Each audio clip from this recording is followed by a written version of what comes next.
Somebody. Oh, yeah. God is so good. God is so good. We just been blessed and blessed and blessed and blessed. We just don't understand how blessed we are. Yes. I started off with one sermon this morning, and after sitting in Sunday school, I started thinking about stuff that people were saying and what the Bible said, and when the devotion team came up and Sister Sharice read what she read, I said, see how God is in this ministry. You know, she started off with one thing and God just showed her that he wanted something else and we had to go to that something else because what God said is more important than what we say. Sometimes sit up there and talk about, I got to tell you this. Tell me what the Lord said. Amen. And in the gossip, you can tell me. Amen. Ooh, we serve a mighty God. Amen. Mighty God. This morning in Sunday school, we talked about, guess who? Jesus. Getting ready. We talked about getting ready. And the whole Bible talks about his getting ready and him taking action and him going where he had to go. We talked about the coat that he rode on, how important this was to the Passover. We talked about action and reaction. Yeah. Oh man, we've been talking about something this morning. Yeah. You know, I didn't intend to go there and read some of these things, but Lord knows they were so important about what God said and how he got to where he was going.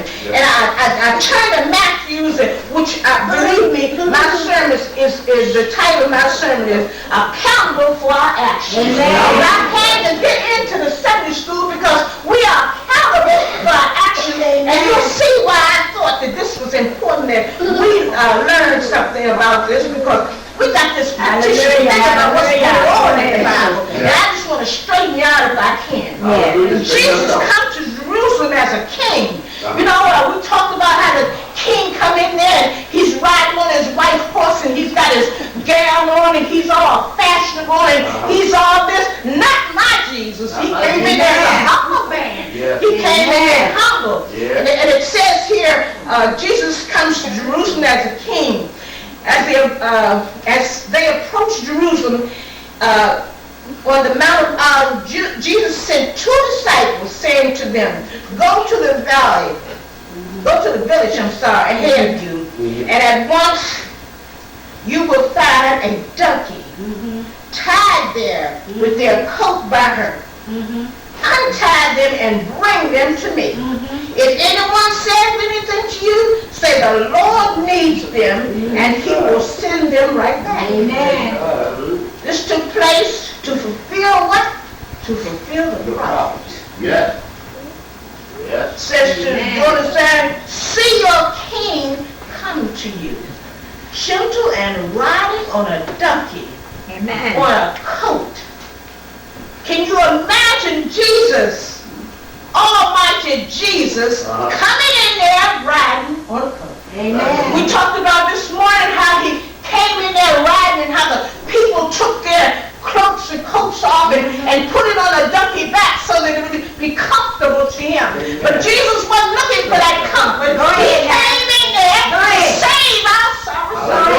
You know, we keep on talking about this stuff about how we look at things. You know, I can't come to church because my fingernails haven't been done. I can't come to church because I got a run in my stocking. Let me tell you about Jesus and what he does to you. I was getting in a car one Sunday. I don't know whether I thought I was cute or what, but the pastor said, never seen you in any designer stockings. Be good. I knew I didn't have no designer stockings on. The stockings had dry rotted and they were so rotten they had streaks coming off of them. And he thought they was designed. I'm telling you what God can do for you. But I came to church and I took the stockings off. I thought I was cute when he was talking about how good I looked. But what it was raggedy, dry stockings. But I'm telling you how God can make anything into something. Woo, I'm telling you. I'm thinking about saving some of them old stockings and letting them dry rot like that and put them on since it did so much to it. God is good. But I want to talk to you about our actions toward things. I want to talk to you about how we respond to things and what the reaction is to those things. So I'm going to start reading some things, and I'm going into the Bible and read some other things. We are responsible for our own actions and reaction. God gives us the ability to think and decide the good from the evil. When we lie, we say to ourselves, it's easier to lie than tell the truth. The only problem with that is you forget that lie. So if you had told the truth in the first place, you wouldn't have to wonder what you told when you was telling that lie. We find reason not to do things we feel is unimportant to us. You know, sometimes we get real high and mighty and think some things are very unimportant to us. Fail to understand we are accountable for our actions. Yeah. In the book of Exodus, God gave his people the opportunity to build a new life. He gave them the opportunity to leave and build a new life. Amen. And some of them wanted to change, and other ones wanted to remain the same as we do. God promised that he would give them a better place. He would provide for them. We've been talking about Deuteronomy, and I thought this was quite interesting. In Deuteronomy, the record final words to the Israelites before they entered the promised land. He challenged the people to faithfully obey the Lord and respect all forms of idolatry. He called the new generation, and he said to formally renew the earlier contract. He was telling them they were going to renew the earlier contract with God that their parents had broken. You see, they didn't live up with what they had contracted with God. They had a covenant with God, but they didn't live up to it. And now he's making these young people responsible for their actions. Amen. Because see, he's telling them what has transpired before.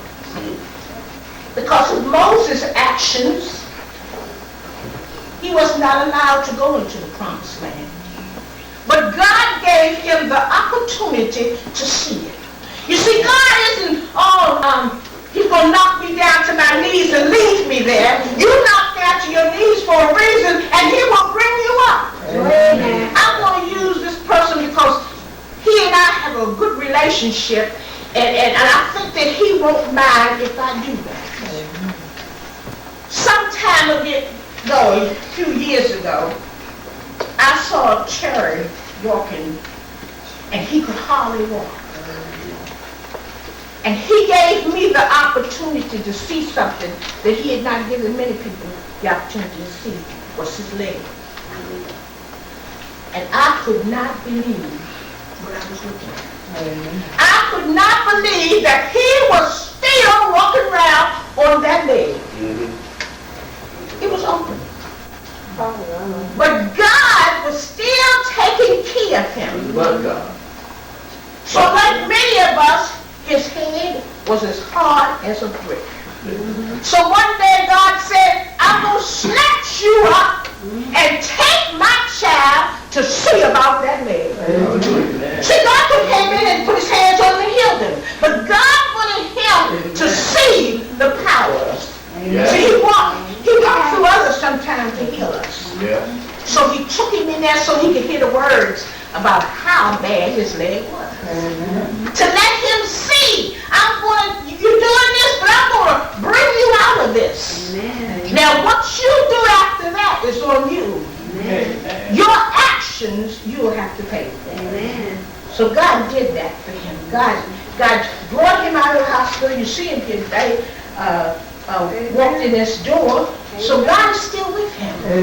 You know, so we have to understand that God keeps doing things for us. As I was trying to get into my sermon and say how actions and reactions occur, I went to Matthew, and in Matthew, I was reading about the plot against Jesus.